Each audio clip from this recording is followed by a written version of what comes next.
All right, my friends, we are live again. Beautiful, beautiful spring day. Got some Gavi here.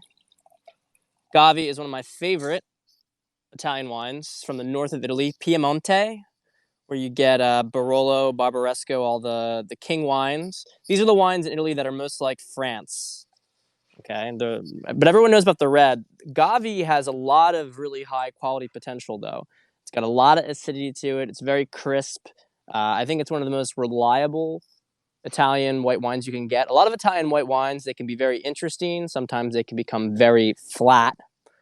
How much wine do I drink a day? Well, normally I drink probably 3 times a week, and will maybe have half a bottle, three glasses. Split a bottle with my wife. I'll have 3 glasses. She'll have two. Since being with my parents, I have a wine family, so we've been doing that every night.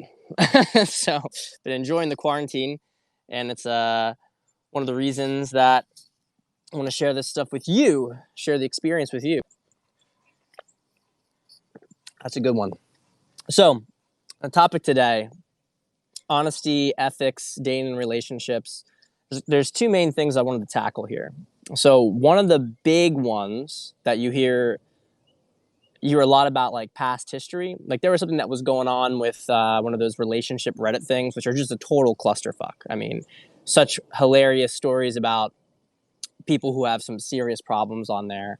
But this one story that came up the other day was about this woman, 29-year-old woman, engaged, and her brother-in-law, I think it was, or whatever, her sister's boyfriend, was talking to her fiance, and they're late at night, and people were drunk, and he basically mentioned just how much this 29-year-old woman had been a slut in college. Now, I want to emphasize that I think that in this era, with all the cultural conditioning that we have and all the environmental expectations, I think that there should be.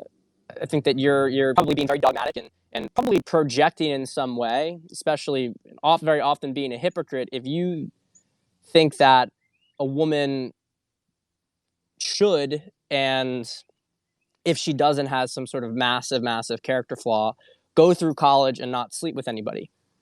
Like that's just, to me, so unrealistic and such a crazy double standard. It comes from guys who and look, I'm not criticizing anybody if this was their experience, but it very often comes from guys who didn't get laid in college, and they have a lot of pent up bitterness and resentment, so they get into their late 20s and 30s, and they're angry at all the women who didn't sleep with them when they were younger.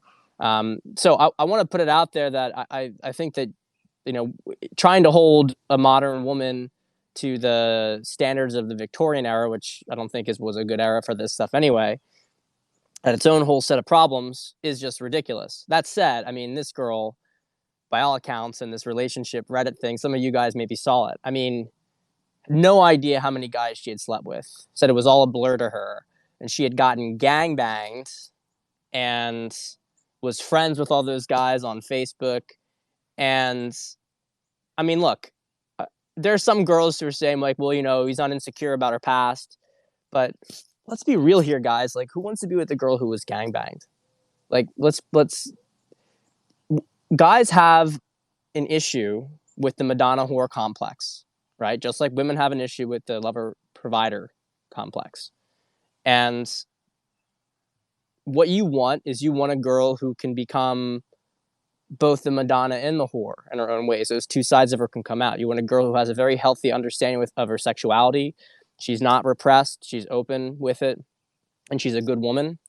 But I mean, if you're hiding that kind of stuff from a guy you're with, I mean, this stuff is like the expectation. Some women are saying like, well, you're shaming her for these things. But if you can't even remember how many people you had sex with, I mean, women need to understand that there is an aspect for guys that, like, we can be open-minded about past experience, we can calibrate, but if you start to treat yourself and act like a whore, like how is a guy supposed to get past that?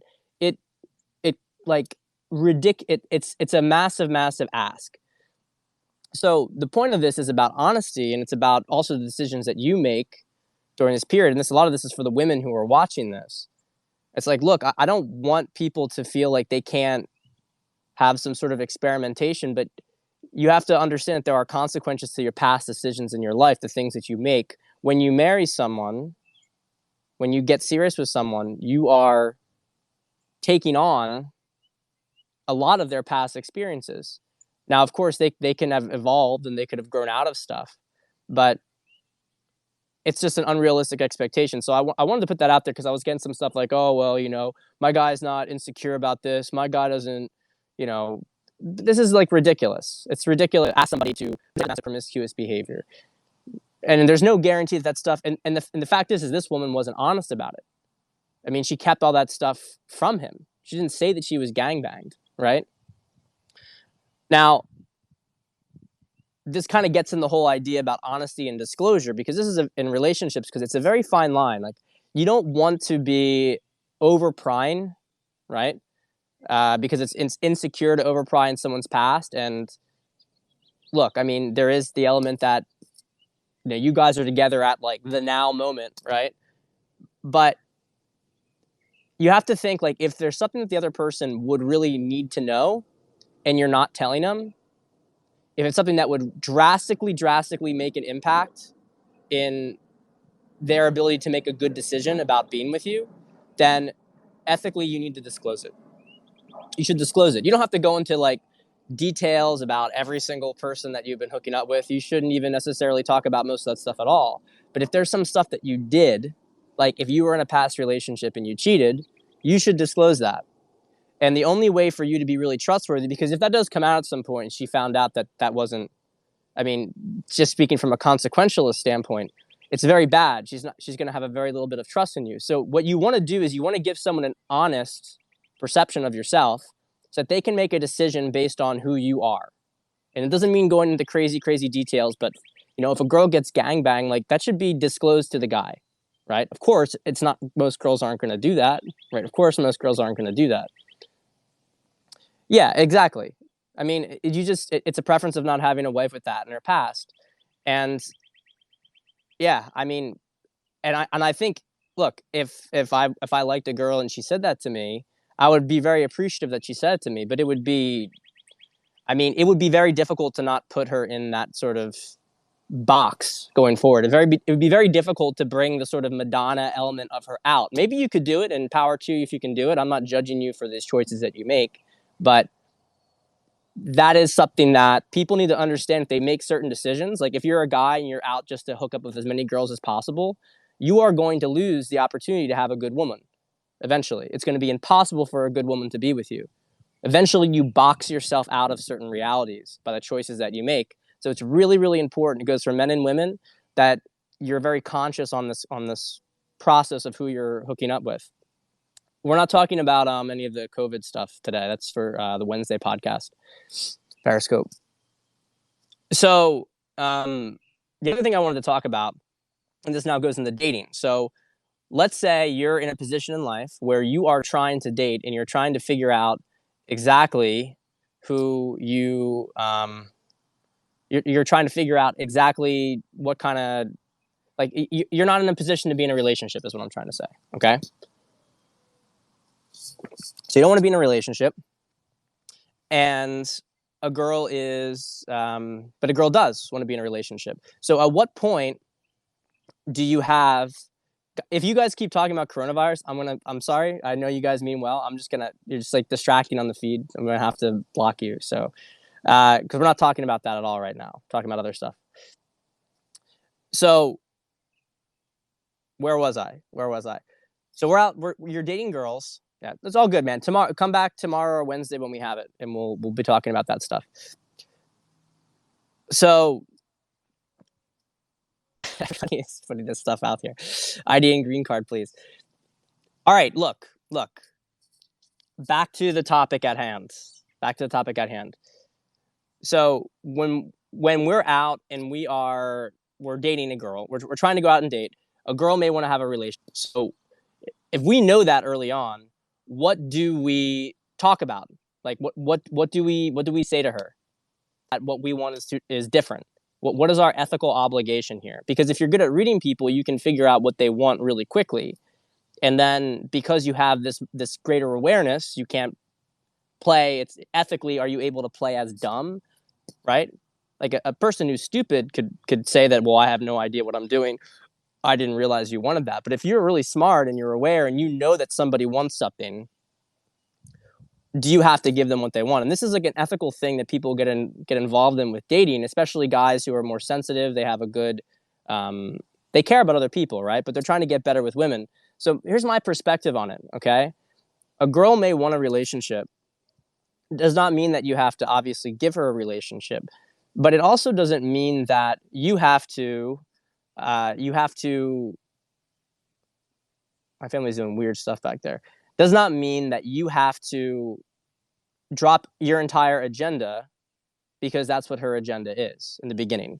And this is like this is a gray area, and I know that for some people this is going to be a little bit difficult, but I think a lot of your ethical obligation depends on sort of what your level is at. So if you're just getting started in dating, and you and a girl have a connection, and you start to talk to each other, etc., you start to, you guys start to hook up, and you don't want to let it go to a point where you are being bluntly, like directly dishonest with her, and that you are taking her in a direction where things are really going to mess her up, right? Because the thing that really messes girls up is dishonesty.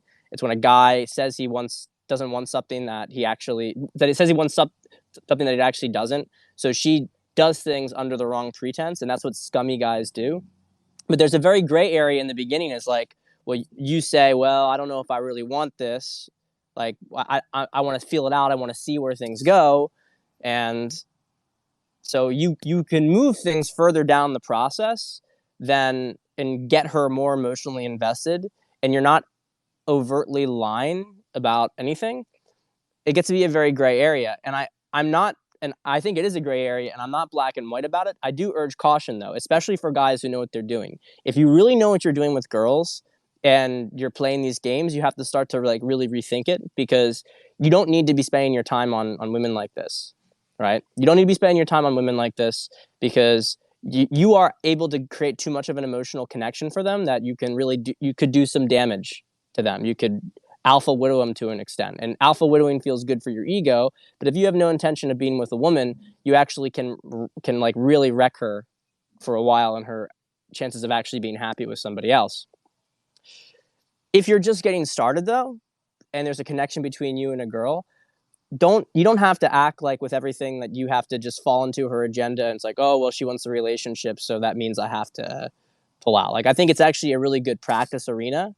And as long as you're not lying to her, I believe it's okay to play in this space, because it's not just about, this is the thing. The two of you both have a say in where things go. Okay, the two of you both have a say in where things go. And while if you have a lot of power, you have to be very understanding about the fact that she doesn't have as much of a say, because your influence is greater, right? It's like two people get into a fight, but one's like, a martial arts expert. It's like, well, that person is going to have the upper hand. It's like, oh, well, it's like we both have a chance. It's like, no. One is a martial arts expert. But if you go into a fight like that, and that other person has more experience, they have more awareness, you shouldn't be saying, oh, well, I don't want to do anything that's too, aggressive. I don't want to hurt them. It's like, they have a higher power level perhaps than you right now, or you're not really aware of your own power level. So I think it's important that there's this nuance about where you're at, and that people who are starting off don't feel guilty about moving forward with something. The line is being dishonest. Like, you don't want to be dishonest. Don't be dishonest about anything. Don't lie about what you want. But I think you can allow some gray area here within the dynamics, if that's where you're at, if you're in this early stage, because this is how you learn. Otherwise, every girl is going to just, because the way that the girl's game works is that, hey, you need to, like, this is what I want, and I want to be in a relationship. And girls, like a ton of girls are going to say that stuff. And if you're just like, oh, well, she wants to be in a relationship, like feel out what the dynamics actually are and take it from there. So there's some of the thoughts today. I don't know if you guys have any questions. Happy to answer some questions. What do we got? Do we got any questions here? I know Trump talks at the same time as me. I got to give him a call. I got to tell him to get off. Got to tell him to get off the line. Any questions? Last call. I'm going to go for a happy hour with my family.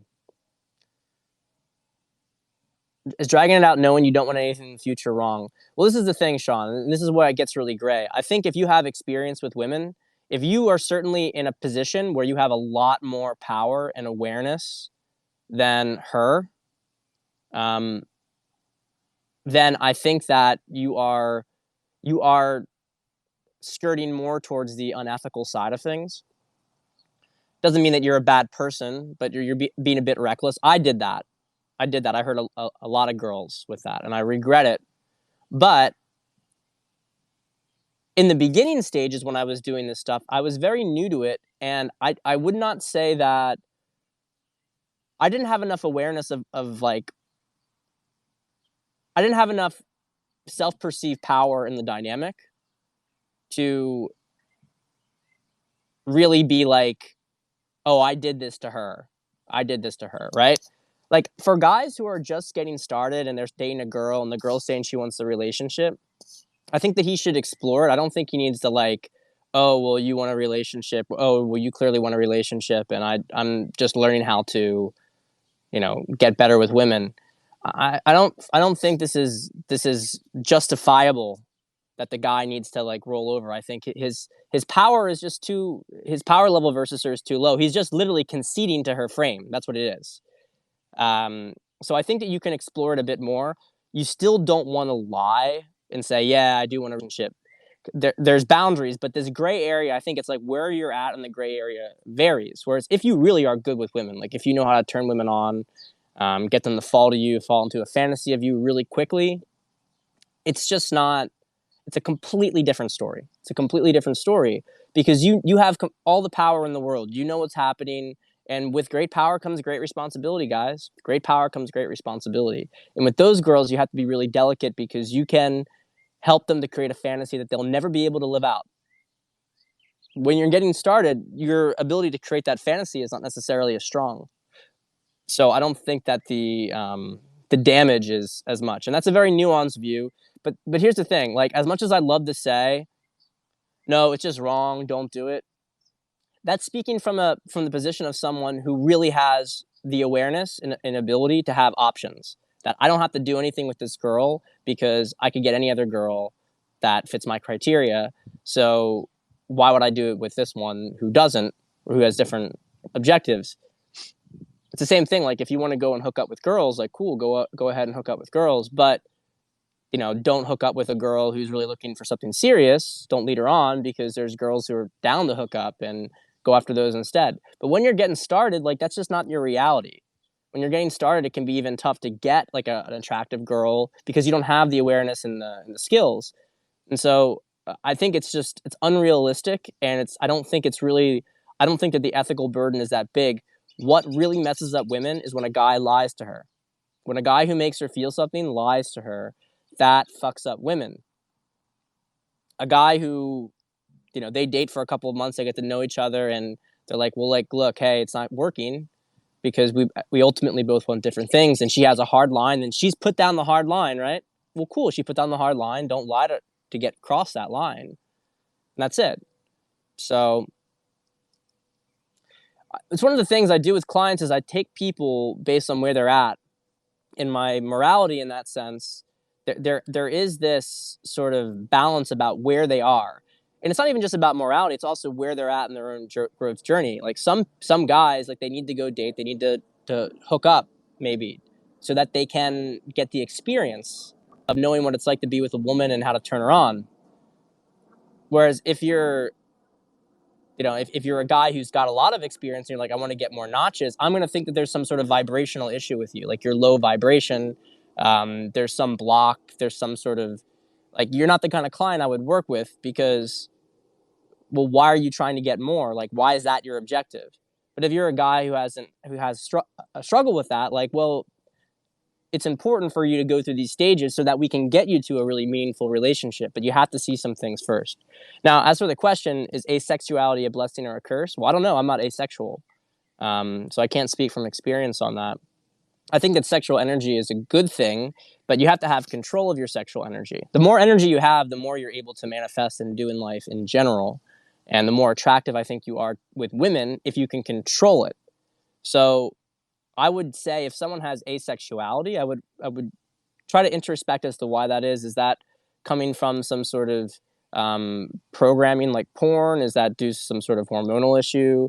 Or is it, or what is it? Where is it coming from? Because those are the kind of questions the inputs matter. Like why it's occurring is what really matters, whether it's a blessing or a curse.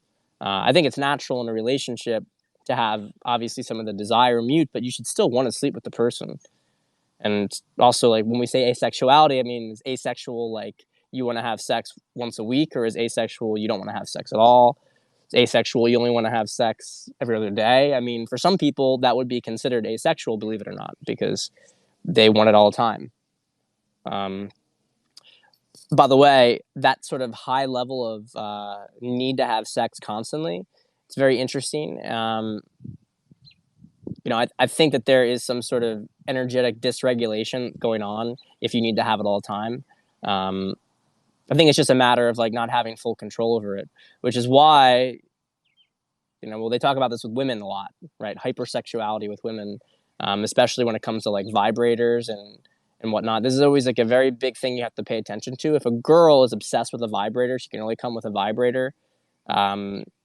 That's a sign of like there's some stuff going on there. There's some stuff going on there. And look, I'm sure there's exceptions, but clinically, I haven't seen it. I haven't seen exceptions to it. There's almost always something lurking beneath the surface because there's a dysregulated sexual impulse that's going on. This is nothing, by the way, has nothing to do with female masturbation. Happy women should masturbate. I have no problem with that. I think it's healthy for women to be able to explore their body, understand their own energy. I actually think it's not even a bad thing for guys, so long as they're not using porn. But I think that vibrators for women is like porn for men, more or less. I think that's the correlative. They both dysregulate their own sexual energy. So, well, is there anything else? Anything else here?